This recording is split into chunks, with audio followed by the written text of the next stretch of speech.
गण गण गणात बोते जय गजानन.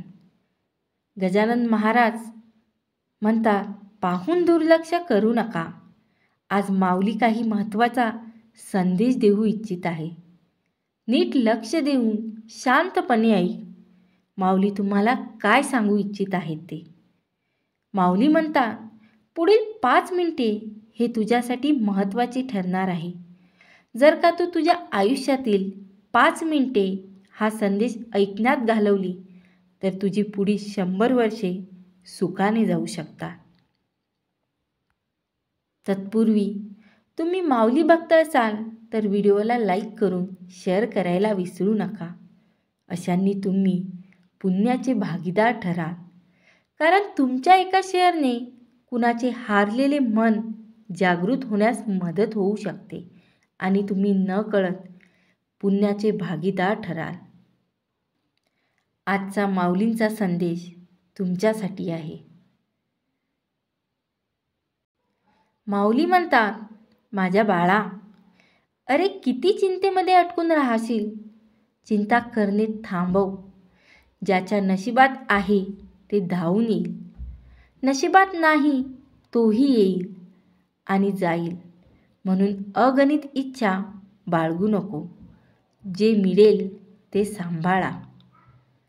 तुमच्या कर्मावर विश्वास ठेवा, राशीचक्रावर नाही. राम आणि रावणाची ही राशी एकच होती, पण नियतीने त्यांना त्याच्या कर्मानुसार फळ दिले. लहान विचार शंकेला जन्म देतो आणि मोठा विचार समाधानाला जन्म देतो. ऐकायला शिकाल तर सहन करायला शिकाल आणि सहन करायला शिकलात तर जगायला शिकाल. तुम्ही बरोबर असाल तर काहीही सिद्ध करण्याचा प्रयत्न करू नका. फक्त बरोबर राहा. वेळ साक्ष देईल. या जगात तुमचे स्वतःचे कोणीही नाही. प्रत्येक जण केवळ त्यांच्या स्वार्थापोटी तुमच्याशी जोडला गेला आहे. आणि जोपर्यंत एखाद्या व्यक्तीला याची जाणीव होत नाही तोपर्यंत त्याचा देवावर प्रेम आणि श्रद्धा निर्माण होत नाही. आयुष्यात जेव्हा जेव्हा आपण वाईट टप्प्यातून जातो तेव्हा आपल्या मनात हा विचार नक्कीच येतो की देवाला माझ्या अडचणी का दिसत नाहीत, तो माझे दुःख का कमी करत नाही. पण लक्षात ठेवा, परीक्षा सुरू असताना शिक्षक गप्प बसतात. श्रीकृष्णांनी सुद्धा खूप काही गमावलं. आधी त्यांच्यापासून आई सुटली, मग वडील सुटले. त्यानंतर सापडलेल्या नंद आणि यशोदा मित्र आणि सोबती मागे राहिले होते. राधाही मागे राहिली होती. गोकुळ राहिले, नंतर मथुरा राहिले. आयुष्यभर श्रीकृष्णांकडून काही ना काही दूर होत राहिलं. श्रीकृष्ण हे दुःखाचे प्रतीक नसून उत्सवाचे प्रतीक आहेत.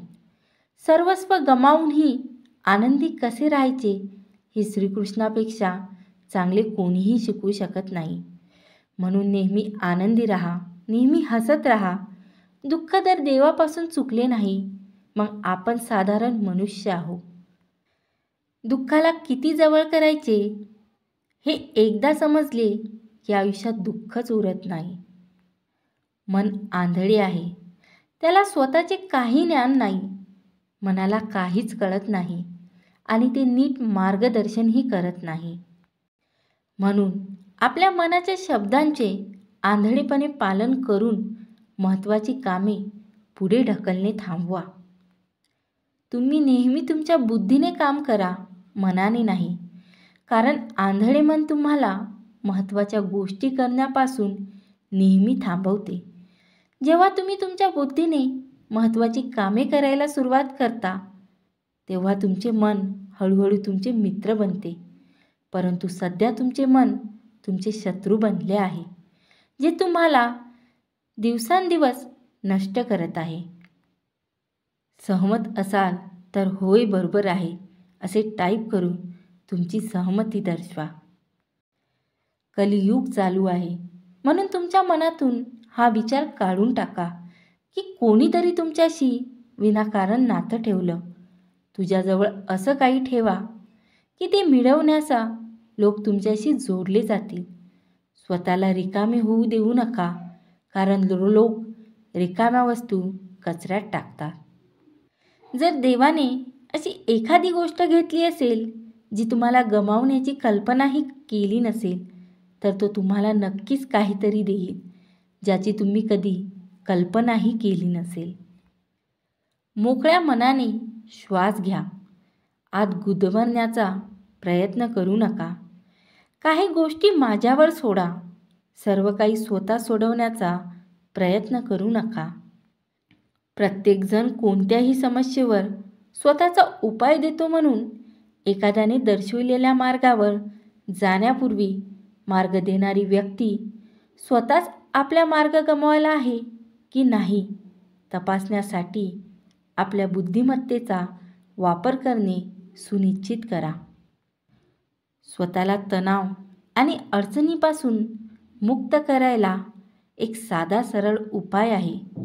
स्वतःला गजानन महाराजांसोबत जोडा आणि सगळे महाराजांवर सोपवा आणि गजानन महाराजांचे नामस्मरण करत आपले कर्म करा. हा संदेश शेवटपर्यंत पाहिल्यास तुमचे माऊली भक्तांचे मनापासून धन्यवाद. जय गजानन. गण गण गणात बोलते, गण गण गणात बोलते.